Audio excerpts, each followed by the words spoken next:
এবার একের পর এক ব্যালিস্টিক মিসাইল এবং ড্রোন দিয়ে হামলা করতেছে সৌদি আরবের উপরে হুতি বাহিনী বা হুতি জনগোষ্ঠী। এখন এই যে হুতি যেন আছে তারা হচ্ছে ইরানের সমর্থক গোষ্ঠী, অর্থাৎ হুতি কিন্তু ইরানকে সাপোর্ট করে বা সমর্থন করে এবং ইরানের পাশে থাকে।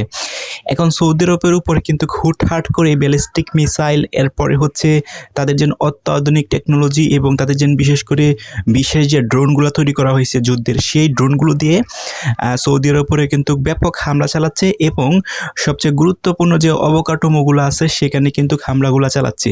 লাইকেস হচ্ছে যে তেল অবকাঠামো এবং হচ্ছে যেখানে সৈন্য থাকে এবং সেখানে যে তাদের অস্ত্রগুলো রাখা হয় সেগুলোকে উদ্দেশ্য করে কিন্তু হুতি বাহিনী এই হামলা চালাচ্ছে।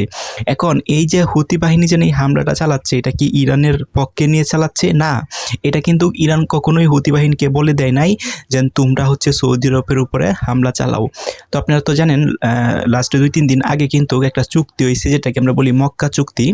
সেই চুক্তির মধ্যে পাকিস্তান এবং তুরস্ক এবং হচ্ছে সৌদি আরব, তারা তিনজন একটা চুক্তি করছে। সেই চুক্তিটা হচ্ছে যে এই 3 দেশের উপরে অন্য যে কোনো কান্ট্রি যদি আক্রমণ করে তাহলে প্রত্যেক দেশের উপরে আক্রমণ ধরে নেওয়া হবে এবং তারা এক হয়ে কাজ করবে।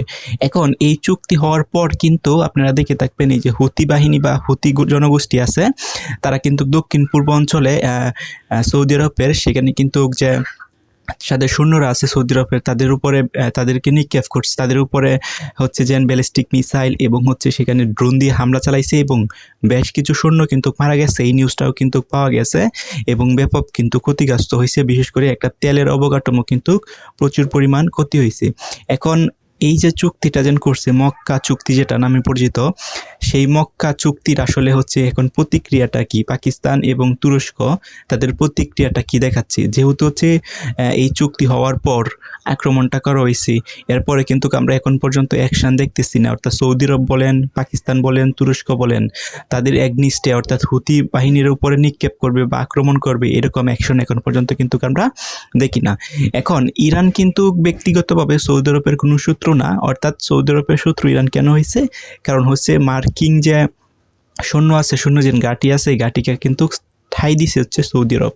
এটার কারণেই কিন্তু ইরান কিন্তু সৌদি আরবের উপরে ক্ষেপে আছে এবং রেগে আছে এবং সৌদি আরবের উপরে যে ইরানে হামলাগুলো চালায় সেটা কিন্তু সৌদি আরবেরকে শত্রুপক্ষ ভেবে কিন্তু হামলা চালায় না, হামলা চালায় হচ্ছে মার্কিন সৈন্যের ঘাঁটির উপরে।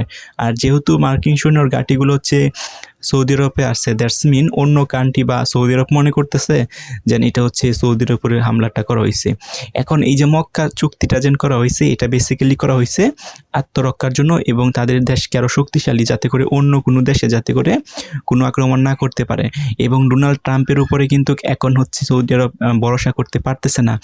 এবং এই যে চুক্তিটা সম্পূর্ণ হয়েছে এই চুক্তির সরাসরি ইন্ডিকেট করে যে ডোনাল্ড ট্রাম্প কিন্তু তাদের উপরে কিন্তু সৌদি আরব হচ্ছে ডোনাল্ড ট্রাম্পের উপরে কিন্তু তাদের আর ভরসাটা করতেছে না। যদি ভরসা করতো তাহলে কিন্তু এই পাকিস্তান এবং তুরস্কের সাথে এই চুক্তিটা কিন্তু করতো না।